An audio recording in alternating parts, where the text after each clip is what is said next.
আমাদের প্রথম যে প্রশ্নটি নিজেদের কাছে করা দরকার এবং বোঝা দরকার যে সংস্কারের প্রশ্নটি আসলে কেন উত্থাপিত হয়েছে, কোথা থেকে এসছে। কেন এটি যদি আমরা বুঝতে না পারি যে আসলে সংস্কারের প্রশ্নটি উঠল কেন, উঠল এই কারণে যে বাংলাদেশে গত 16 বছর ধরে যে ব্যক্তিতান্ত্রিক স্বৈরতন্ত্রের একটা শাসন আমরা দেখেছি, তার সবচেয়ে বড় ক্ষতিকারক দিক হচ্ছে এই যে বাংলাদেশে যে দুর্বল এবং ভঙ্গুর যে প্রতিষ্ঠানগুলো ছিল সেই প্রতিষ্ঠানগুলোকে সম্পূর্ণভাবে ধ্বংস করে দেওয়া হয়েছে। আমি বলেছি যে দুর্বল এবং ভঙ্গুর, কেন স্বাধীনতার পর থেকেই বাংলাদেশে প্রতিষ্ঠান গড়ে তোলার চেষ্টাটা বারবার হোঁচট খেয়েছে এবং ক্ষেত্রবিশেষে রাজনৈতিক দলগুলো এবং যারা ক্ষমতায় ছিলেন তারা আসলে প্রতিষ্ঠানগুলি গড়ে তুলতে উৎসাহী ছিলেন না, আগ্রহী ছিলেন না এবং গণতন্ত্রের চর্চা অব্যাহত না থাকার কারণে এই প্রতিষ্ঠানগুলো গড়ে ওঠেনি। তার কতগুলো উদাহরণ আছে। উদাহরণগুলির মধ্যে একটা অন্যতম উদাহরণ হচ্ছে এখানে বিচার বিভাগের সংস্কার সংক্রান্ত কমিশনের সদস্য জাস্টিস এমদাদ আছেন, তার উপস্থিতিতেই এটা বলা দরকার যে গোটা বিচার বিভাগের দিকে তাকালে আপনারা বুঝতে পারবেন যে গত 16 বছর ধরে কিভাবে বিচার বিভাগকে কার্যত ধ্বংস করে দেওয়া হয়েছে। কিন্তু এটা কেবল একটি প্রতিষ্ঠান নয়, আপনি যদি শাসন ব্যবস্থার যে কোনো দিকে তাকান, এবং আমি যখন প্রতিষ্ঠান ধ্বংস করার কথা বলি তখন আমি এটা কেবলমাত্র কাঠামোগত দিক বোঝাচ্ছি না, এর যে রুল অফ দ্য গেম, যেভাবে যে কোনো প্রতিষ্ঠান পরিচালিত হওয়া উচিত সেই প্রতিষ্ঠান পরিচালনার প্রকৃতপক্ষে যে কোনো ধরনের নিয়ম নীতিকে ইচ্ছেকৃতভাবে ধ্বংস করা হয়েছে। ফলে এখন যে রাষ্ট্র পরিচালনার জায়গা যেখানে আছে সেটা সাময়িক ব্যবস্থা দিয়ে চালানো হচ্ছে, কিন্তু এটা অব্যাহত রাখলে বাংলাদেশে কেবল গণতন্ত্রের প্রশ্ন নয়, রাষ্ট্র হিসেবে তার শক্তি এবং সামর্থ্য কোনোটাই তৈরি হবে না। যে কারণে সংস্কারের প্রশ্নটা এসছে। সংস্কারের প্রশ্নের একটা অন্যতম প্রতিফলন আমরা দেখতে পেয়েছি, সেটা হচ্ছে যে 16 বছরের এই স্বৈর শাসনের বিরুদ্ধে মানুষের যে ক্ষোভ, যে বিক্ষোভ, সেটা কি রূপ নিয়েছিল।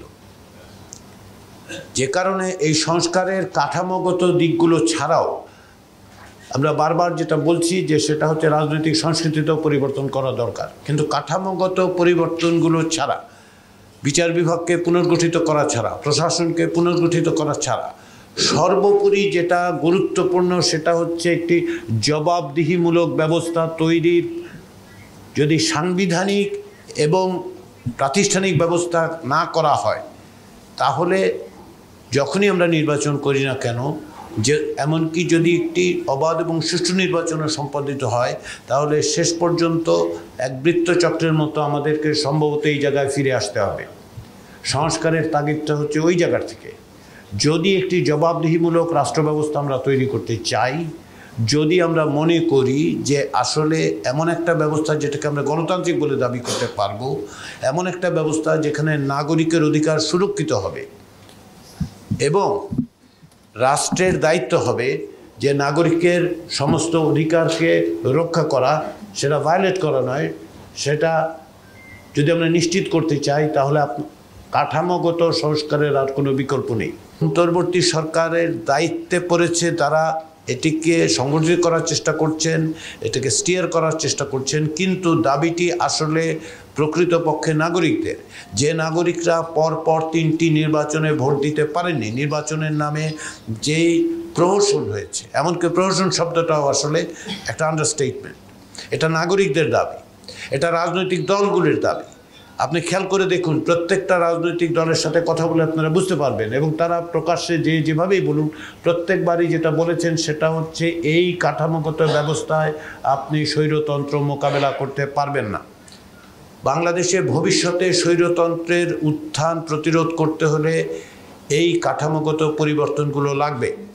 শুধু এটাই নয়, আপনি দেখুন যে সংবিধানে এমন ব্যবস্থা করা হয়েছে যে সংসদের মধ্যে 70 অনুচ্ছেদের মধ্য দিয়ে গোটা সংসদীয় ব্যবস্থায় ফ্লোর ক্রসিং বন্ধ করার নামে প্রত্যেকটা সংসদ সদস্যকে প্রধানমন্ত্রীর করতলগত করা হয়েছে। এটা নিয়ে গত 52-53 বছর ধরে আলোচনা হচ্ছে, 1991 সালের পর থেকে আলোচনা হচ্ছে, কিন্তু কোনো রকম ব্যবস্থা নেই।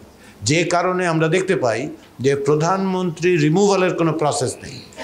নির্বাচনী ব্যবস্থার দিকে আপনি যদি তাকান তাহলে তাই দেখতে পাবেন, যেমন সব ব্যবস্থা করা হচ্ছে যার ফলে এই যে তিনটি তথাকথিত নির্বাচনের প্রয়োজন হয়েছে সেটা সম্ভব হয়েছে।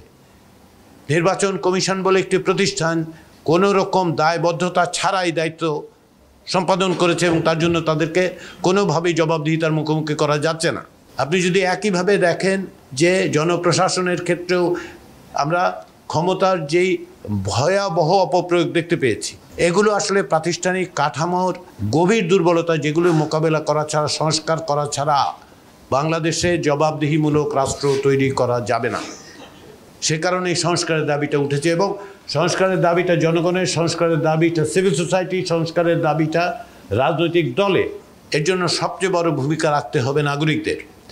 কারণ হচ্ছে রাজনৈতিক দলগুলো আসলে নাগরিকদের একটা অংশের প্রতিনিধিত্ব করে। এই যে বিরাট সুযোগ তৈরি হয়েছে, তাতে করে কেবলমাত্র সীমিত সংখ্যক মানুষের মতামতের বাইরে বিশাল যে জনগোষ্ঠী আছে তাদের কাছে পৌঁছাবার চেষ্টা করুন।